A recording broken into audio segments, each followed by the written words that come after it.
Hello guys, welcome to Isha YouTube channel. మీకు ఈ video నచ్చితే కనుక ప్లీజ్ ఫ్రెండ్స్ లైక్ చేయండి, షేర్ చేయండి, సబ్స్క్రైబ్ చేయండి, కామెంట్ మాత్రం తప్పకుండా చేయండి. మరిన్ని వీడియోస్ కోసం వెయిట్ చేస్తారని అనుకుంటున్నాను. హరీష్కి సంజన గారికి అస్సలు పడదు. అస్సలు ఎందుకంత రైవల్వి పెంచుకున్నారో వీళ్ళిద్దరు, కానీ ఘోరం. ఫస్ట్ వీళ్ళిద్దరే మహా ఫ్రెండ్షిప్, చాలా మంచి ఫ్రెండ్షిప్ ఉన్నారు. వీళ్ళిద్దరే లాస్ట్కి చాలా గొడవలు జరుగుతున్నాయి, చాలా చాలా గొడవలు జరుగుతున్నాయి. అస్సలకి నిప్పు నిప్పు నిప్పులో మంటలు పెట్టుకున్నట్టున్నారు. చెప్తాడు, ఇతనిదే నడవాలనుకుంటారు సార్. ఏం చెప్పాలి సార్? అతనితో గొడవలకు దిగితే అతనిదే ఉంటారు, అతనిది ఒకలా ఉంటుంది. అతను ఇంట్లో ఉందని అందరినీ అట్లా తొక్కేస్తున్నాడు సార్.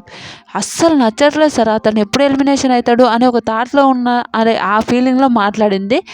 నాకైతే అమ్మో దేవుడా, బాగా గట్టి పెట్టుకురు ఇద్దరు అని అనుకున్నా. సార్ అతనితో బతకలేం సార్, నిజంగా సార్. అస్సలు ఘోరంగా ఉంటుంది సార్. అతడు చాలా ఏమైనా కక్ష పెట్టుకుంటే అట్లనే కక్ష పెట్టుకునే ఒక లెవెల్లో ఉంటాడు సార్ అని అన్నారు.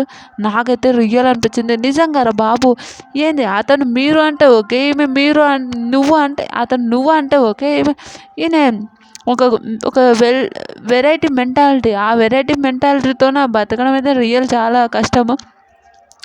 కానీ ఆ బిగ్ బాస్ హౌస్కి వచ్చినప్పుడు అందరితో కరెక్ట్ ఉండాలిగా. వీళ్ళిద్దరికి నచ్చదు. ఆయన ఏమన్నాడో మనకు తెలియదు, కానీ ప్రోమో చూసి మనం మాట్లాడుతున్నాం. నాకైతే అరే నైస్ రా బాబు, చాలా బాగా మాట్లాడింది, ఓకే పోతున్నా అని మంచిగా మాట్లాడింది. మీకేమనిపించింది? అనేసి అనడం కరెక్ట్గా తప్ప అనిపించింది? ప్లీజ్ కమెంట్ చేయండి.